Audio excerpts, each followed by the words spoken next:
कश्मीर के पहलगाम में आतंकी हमले के बाद पाकिस्तान की मुश्किलें बढ़ गई हैं। पाकिस्तान के पंजाब क्षेत्र में चिनाब नदी का पानी भारत की ओर से रोक देने के कारण जल संकट यानी कि इंडस वाटर क्राइसिस गहराता जा रहा है।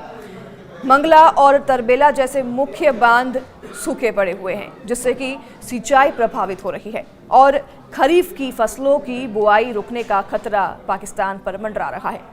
दरअसल चिनाब नदी में भारत की ओर से जल प्रवाह घटने के बाद से पाकिस्तान के सिंधु नदी प्रणाली में पानी की कमी पिछले साल की तुलना में तेजी से बढ़ रही है।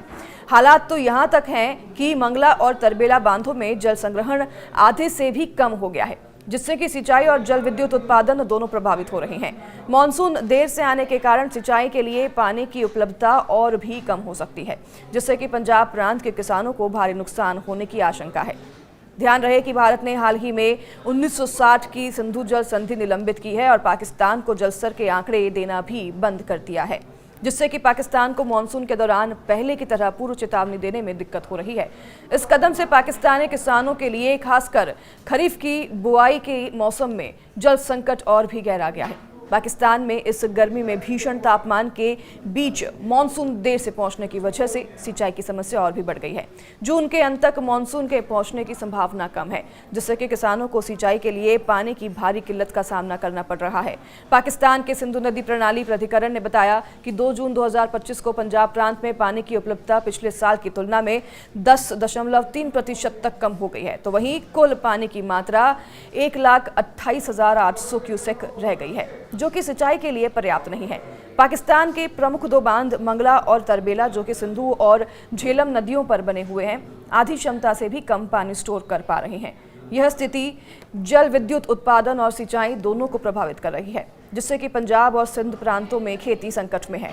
भारत की ओर से 1960 की सिंधु जल संधि निलंबित करने के बाद से पाकिस्तान को सिंधु नदी प्रणाली के जल प्रवाह में भारी कमी का सामना करना पड़ रहा है और इस निर्णय के बाद भारत ने पाकिस्तान के साथ नदियों के जल स्तर का डेटा साझा करना भी बंद कर दिया है, जिससे कि मानसून के दौरान पूर्व चेतावनी और आपदा प्रबंधन में भी पाकिस्तान को कई बाधा आई है। पाकिस्तान सरकार ने स्थिति को देश के लिए एक गंभीर जल संकट बता दिया है और भारत के सिंधु जल संधि निलंबन के फैसले की कड़ी निंदा की है। तो वहीं प्रधानमंत्री शहबाज शरीफ ने इस मुद्दे को अंतर्राष्ट्रीय मोर्चों पर उठाते हुए जल संकट की आतंकवाद के साथ जोड़कर भारत की नीतियों की आलोचना की है।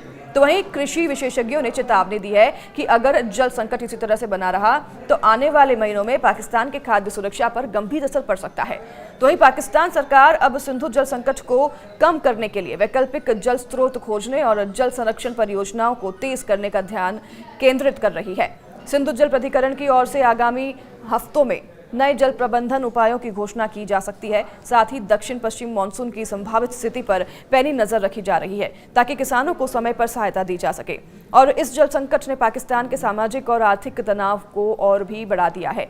सिंधु की कमी के कारण किसानों की आर्थिक स्थिति पर भी काफ़ी जोर पड़ा है और उनकी स्थिति भी खराब हो रही है, जिससे कि ग्रामीण इलाकों में रोजगार संकट और पलायन बढ़ सकता है। इसके अलावा भारत पाकिस्तान के बीच जल स्रोतों को लेकर राजनीतिक तनाव बढ़ने की संभावना भी जताई जा रही है, जो कि क्षेत्रीय स्थिरता को प्रभावित कर सकता है।